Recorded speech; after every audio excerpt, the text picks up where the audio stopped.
আমি আপনাদের মাধ্যমে জাতিকে অবহিত করতে চাই, এই বিডিআর বিদ্রোহ পরবর্তী সময়ে যারা নিগৃহীত হয়েছেন, নিহত হয়েছেন, বঞ্চিত হয়েছেন, সব কিছুকে আমরা নজরে নিব এবং অতীব সহমর্মিতার সাথে এবং আন্তরিকতার সাথে আমরা তাদের ক্ষতকে নিরাময় করবার চেষ্টা করব। যখন আমাদের কাজ শেষ হয়ে যাবে তখন যেন এই প্রশ্ন না ওঠে যে আমরা আমাদের কাজ সম্পন্ন করতে পারিনি। কাজে সেই বিষয়টার সম্বন্ধে আমরা সবসময় সজাগ থাকব।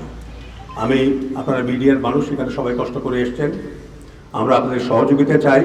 একটা অনুরোধ করতে চাই, আপনারা আমাদের বক্তব্য ইন্টারপ্রেট করবার সময় ইতিবাচকভাবে করবেন, কোনো নেতিবাচকভাবে যেন এটা না হয়। কেননা এতে জাতীয় উদ্দেশ্য, জাতির যে উদ্দেশ্য, সেটা ব্যাহত হবার সম্ভাবনা থাকবে। এটা আমাদের প্রথম মিটিং, আজকে আমরা পরিচিত হলাম, আমরা কিভাবে অগ্রসর হব।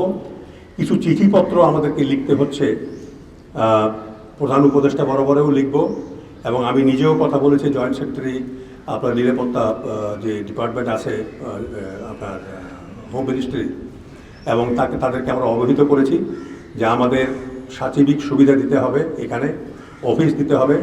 আজকে আমরা ডিজিবিডিআর সঙ্গে কলন করেছি, বিজিবির সঙ্গে কলন করেছি এবং তিনি আমাদেরকে সাদরে গ্রহণ করেছেন এবং 5 রাইফেল ব্যাটালিয়নের অফরুমকে আমাদের আপাতত কাজ চালাবার জন্য দিয়েছে, তার জন্য আমি তাকে ধন্যবাদ জানাই। এবং এই চিঠিগুলো আমরা লেখার পরে পরবর্তী পর্যায়ে আমরা আমাদের কার্যক্রম শুরু করব।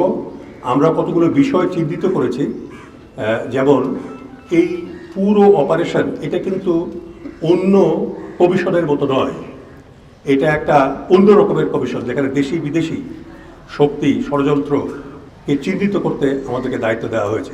আমরা কোনো দেশকে আইডেন্টিফাই করতে চাই না, আমাদের নিরপেক্ষভাবে নির্ভয়ভাবে আমরা অগ্রসর হতে চাই এবং সেটা করতে গিয়ে যারা দায়ী হবে দালিলিকভাবে, সার্কামস্টেন্সিয়াল এভিডেন্সের কারণে এবং বিভিন্নভাবে মিডিয়াতে যেভাবে এসছে, তখন সেই বিষয়ে আমরা মতামত দেব।